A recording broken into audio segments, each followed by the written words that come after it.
আমাদের টেক্সাই গাই ইউটিউব পরিবারের আরেকটা নতুন টিএসি নিউজের এপিসোডে আপনাকে প্রতিদিনের মতো যথারীতি আবার স্বাগত জানানোর জন্য হাজির হয়ে গেলাম আমি অভ্র। কিন্তু আজকে হাজির হলেই হবে না, আজকে পোলের রেজাল্ট দিতে হবে। পরশুদিন পোল দিয়েছিলাম, তার রেজাল্ট একদিন হয়ে গেল এখনও দিলাম না। এটা খুবই অন্যায্য ব্যাপার। আপনারা এত কষ্ট করে ভোট দিয়েছেন, তো দুদিনে আপনারা যে ভোট দিয়েছেন তার রেজাল্ট কি আসলো? প্রশ্নটা ছিল খুব সহজ প্রশ্ন, আপনি ফোনে কেমন ব্যাক প্যানেল পছন্দ করেন? এবং সেখানে বেশিরভাগ মানুষ আমাকে সাপোর্ট করেছেন। মানে আমি যে গ্লাস ব্যাক পছন্দ করি, গ্লাস ব্যাক করে চেঁচাই, বেশিরভাগ মানুষ 64% মানুষ বলেছেন তারাও সেটাই পছন্দ করেন। আর 22% আপনারা আপনাদের মধ্যে 22% বলছেন যে তারা মেটাল পছন্দ করেন, যেটা আজকের দিনে প্রায় দুর্লভ হয়ে গেছে।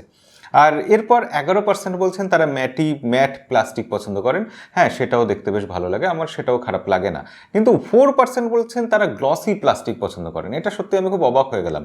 তার মানে এটা বুঝতে হবে, আমরা গ্লসি প্লাস্টিক ব্যাপারটাকে খারাপ বলি, অপছন্দ করি, কিন্তু এটাও তো কিছু মানুষ পছন্দ করেন। হতেই পারে, এটা তো পছন্দের ব্যক্তিগত ব্যাপার। তো হ্যাঁ, 4% গ্লসি প্লাস্টিক পছন্দ করেন। তো যাই হোক, এইসব তো হলো। আজকেও আমরা কিছু পোল নিশ্চয়ই দেবো, ইন্টারেস্টিং, অবশ্যই সেখানে ভোট দেবেন। তবে সবার আগে আমরা ভিডিওটা শুরু করবো। তো চলুন, আপনার নিশ্চয়ই কাজটা এতক্ষণে হয়ে গেছে। ওই লাইক দেওয়ার কাজের কথা বলছি, আপনি এতক্ষণে নিশ্চয়ই লাইক করে দিয়েছেন। আর আমি ভিডিও শুরু করে দিই। আজকের প্রথম খবর অডিকে নিয়ে। অডি কোম্পানির নাম আপনারা জানেন, বিলাসবহুল গাড়ি তৈরি করে, কোটি কোটি টাকা দাম হয় সেই সব গাড়ির। তো সেই গাড়ি তো আমরা চড়তে পারি না, আমাদেরও তো ইচ্ছা হয় অডির গাড়ি যদি কখনো চড়তে পারতাম। এবার মনে হয় সেটা হবে, কারণ অডি এবার রিক্সা আনছে। রিক্সা মানে যে সে রিক্সা না, সেটা রিক্সো। মানে ইলেকট্রিক রিক্সো, ইলেকট্রিক ভেহিকেলের মতো ইলেকট্রিক অটো রিক্সা নিয়ে আসছে অডি কোম্পানি, এবং সেটা তৈরি করছে নোমান নামে একটা কোম্পানির সাথে টাই আপে। আসলে ব্যাপারটা এরকম হচ্ছে যে অডি কোম্পানির গাড়ির যে ব্যাটারিগুলো থাকে, সেই ব্যাটারি যখন একটু ডিগ্রেড হয়ে যাবে, সেই ব্যাটারিকে নিয়ে এসে নোমান কোম্পানির অটো রিক্সার মধ্যে ফিট করা হবে, এবং সেই ইলেকট্রিক অটো রিক্সো আমরা সেটাতে চড়তে পারবো। তবে এটা ভাববেন না অডি শুধু ব্যাক হ্যান্ডেই সাপোর্টটা দেবে, অডির লোগোও কিন্তু এই অটো রিক্সাতে ইউজ করা হবে। সেক্ষেত্রে অবশ্যই এটা একটা বড় ব্যাপার হয়ে যাচ্ছে অডি এরকম মার্কেটেও ঢুকছে বলে। অবশ্যই এই খবরটা আমার মনে হয় খুব ইম্পর্টেন্ট, তাই জন্য আপনাদের সাথে শেয়ার করলাম। দ্বিতীয় খবর খুব খারাপ খবর। আসলে ফোন ব্লাস্ট হওয়ার খবরটা আজকাল আর খবর হয় না, ওটা খুব কমন ব্যাপার হয়ে গেছে। আমরা জানি যে ফোন তো ব্লাস্ট হবেই, আমরা ইউজ করছি, আমাদের ভাগ্য খারাপ থাকলে আমাদের ক্ষতি হবেই। তবে যার হবে সেই একমাত্র টের পাবে যে এটা কতটা ক্ষতিকারক। তবে একটা জিনিস খেয়াল করে দেখুন যে প্রিমিয়াম সেগমেন্টের যে ফোনগুলো, দামি দামি ফোনগুলো, সেগুলো কিন্তু ব্লাস্ট হওয়ার সেরকম খবর আসে না। কম দামি ফোন, বাজেট সেগমেন্টের ফোনই ব্লাস্ট হয়। হ্যাঁ, স্যামসাং গ্যালাক্সি নোট 7 এক সময় আগুন লাগছিল ডিফেক্টিভ ব্যাটারির জন্য, স্যামসাং সেটা কল ব্যাক করেছিল, সেটা আলাদা ব্যাপার। কিন্তু কখনোই এস সিরিজ, নোট সিরিজের ফোন, আইফোন, এগুলো কিন্তু ব্লাস্ট হয় না। যত ভোগান্তি শুধু গরিবদেরই। তো এত কথা বলার কারণ এটাই যে ওপোর তরফ থেকে ওপো A15 নামে একটা ফোন আবার ব্লাস্ট হয়েছে, এবং সেটা দেখে সত্যি খুব বেদনাদায়ক লাগছে। সিড নামে এক ব্যক্তি সেটা টুইটারে শেয়ার করেছেন। এরপরের খবর এলিয়েনদের নিয়ে। আসলে এলিয়েনরা মাঝে মধ্যে হাওয়া খেতে আমাদের গ্রহে আসে, তো বিকালবেলা সন্ধ্যাবেলা একটু ঘুরতে ঘুরতে চলে আসে তাদের মহাকাশ যান নিয়ে, যেটাকে আমরা বলি ইউএফও বা আনআইডেন্টিফাইড ফ্লাইং অবজেক্ট। তো সেরকমই একটা ইউএফও দেখা গেছে, এবং সেটা এবার নিউজিল্যান্ডে দেখা গেছে। লোকে ছবি টবিও তুলে রেখেছে প্রমাণ হিসাবে, কেউ মিথ্যে বলতে পারবে না। তো সেসব দিয়ে এই রহস্য ফাঁস করলেন কে? এলন মাস্ক, এবং তিনি সব জায়গাতেই রয়েছেন। তিনি বললেন যে এটা স্পেস এক্সের একটা রকেট, যে রকেটটা মহাকাশে যাচ্ছিল, এবং যাওয়ার পথে সেটা যে ধোঁয়া ছেড়েছে, সেই ধোঁয়ার এফেক্টে ওটা ওরকম দেখাচ্ছে। ওটা কোনো ইউএফও নয় বা কোনো এলিয়েনদের রকেট নয়। তো এইভাবেই একটা বেলুন ফেসে গেল। এর পরের খবর আলট্রা ফোনকে নিয়ে। না, আমি জানি যে যবে থেকে শাওমির Mi 11 আলট্রা হিট করেছে, তারপর থেকে আমরা অপেক্ষা করে আছি শাওমি 12 আলট্রা কবে আসবে, কিন্তু আমি সেটার কথা বলছি না। নিঃশব্দে একটা আলট্রা ফোন লঞ্চ হতে চলেছে, যেটা বেশ ভালো ফোন হবে মনে হচ্ছে। মোটোরোলার তরফ থেকে মোটো Edge 30 আলট্রা, এই ফোনটাতে কোয়ালকম স্ন্যাপড্রাগন 8+ Gen 1 প্রসেসর রয়েছে, এবং এখানে প্রথমবার আমরা 200 মেগাপিক্সেল ক্যামেরা দেখব, আপনারা জানেন।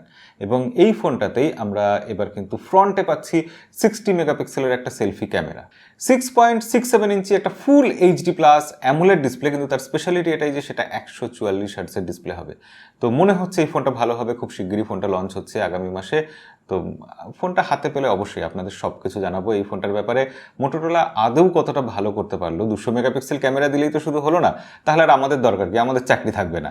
আমাদের দেখতে হবে যে সেই ক্যামেরাটা কতটা ভালো আউটপুট দিচ্ছে। সব কিছু জানতে পারবেন, তার জন্য ওই যে বলি রোজ সাবস্ক্রাইব করে রাখবেন।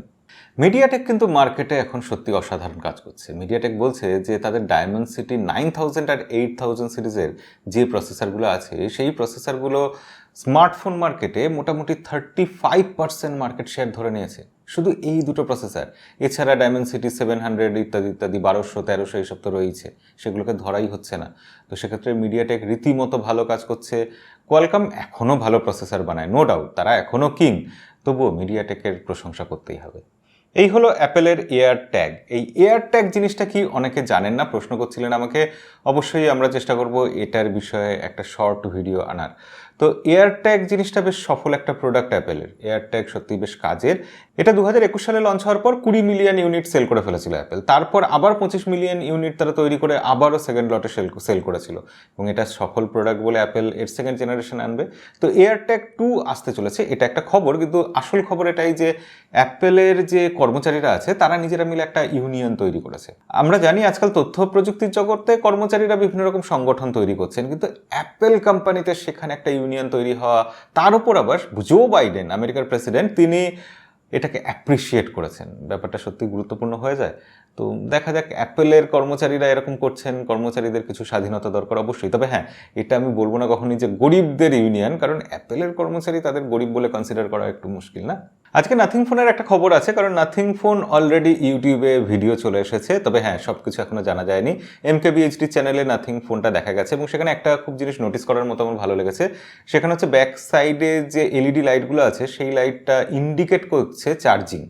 মানে আপনি যখন চার্জ দিচ্ছেন, ব্যাটারির কতটা চার্জ হলো সেটা কিন্তু ওই লাইট দেখে বোঝা যাচ্ছে সম্ভবত। তো যাই হোক, ফোনটা আরও হাইপ তৈরি করছে ধীরে ধীরে, এবার লঞ্চের দিকে এগিয়ে আসছে, সময় এগিয়ে আসছে। আমরা কিন্তু আনবক্সিং দেখে ফেলেছি। আজকে স্যামসাংয়ের ব্যাপারে একটা খুব গুরুত্বপূর্ণ খবর আছে, যে স্যামসাংয়ের এ সিরিজের যে ফোনগুলো এসেছিল, আমরা দেখেছি যে স্যামসাং ইদানিং মার্কেটিং স্ট্র্যাটেজি পাল্টেছে, সবাইকে দিয়ে রিভিউ করানোর চেষ্টা করছে। স্যামসাংয়ের এ সিরিজের ফোনকে নানা রকমভাবে বিজ্ঞাপনে দেখানো হচ্ছে। তো সেই এ সিরিজের ফোন এত মার্কেটিং সত্ত্বেও বিক্রি কিন্তু আশানুরূপ হয়নি, কারণ এখন অবধি 50 মিলিয়ন ইউনিট পড়ে রয়েছে বিভিন্ন রকম রিটেলারদের কাছে, অনলাইন অফলাইন সব জায়গায় সেল করেও স্যামসাং এই ফোনগুলো বিক্রি করতে পারেনি। সেক্ষেত্রে যেরকম হয় স্যামসাংয়ের ফোন সবসময়, এবারও তাই হতে চলেছে, দাম কমতে চলেছে, আর অবশ্যই ডিসকাউন্টে আসবে। তবে হ্যাঁ, স্যামসাংকে এবার কিন্তু চিন্তা করতে হবে যে তাদের এ সিরিজের ফোনের বিক্রি কীভাবে বাড়াবে। স্যামসাংয়ের কিন্তু একটা মিটিং ছিল, যে মিটিংটা 8 ঘন্টা ধরে চলেছে তাদের সদর দপ্তরে দক্ষিণ কোরিয়াতে। তো সেই মিটিংয়ে শুধু স্যামসাংয়ের মোবাইল ডিভিশন নয়, সব রকম ডিভিশনকে ডাকা হয়েছিল। এবার আলটিমেটলি রেজাল্ট কী হবে আমি জানি না। স্যামসাং চেষ্টা করছে, এটা ঘটনা, কিন্তু রেজাল্টে আমরা সেটা কিন্তু দেখতে পাচ্ছি না। তবে এটাও ঠিক, স্যামসাংয়ের সেল কিন্তু আগের থেকে বেড়েছে। যাই হোক, স্যামসাং আগামী দিনে ভালো করুক আমরা চাইবো। আর স্যামসাংয়ের জন্য একটা সুখবর আছে এর মধ্যে, যে এলজির সাথে একটা মামলা চলছিল স্যামসাংয়ের দক্ষিণ কোরিয়াতে। এলজি তাদের ডিসপ্লে নিয়ে স্যামসাংয়ের বিরুদ্ধে মামলা করেছিল, সেই মামলাটা আলটিমেটলি স্যামসাংই জিতে গেছে। আর স্যামসাং নিয়ে এত কথা যেখানে হচ্ছে, সেখানে বলে নিই স্যামসাং গ্যালাক্সি F13 এই ফোনটা খুব শিগগিরই ইন্ডিয়াতে লঞ্চ হতে চলেছে। আপনারা কি চান এই ফোনটার রিভিউ করি আমি? যদি চান অবশ্যই কমেন্টে লিখে জানান। আর আজকের ভিডিও এখানেই শেষ করি, দেখা হবে পরের কোনো ভিডিওতে। আজকের মতো বিদায়।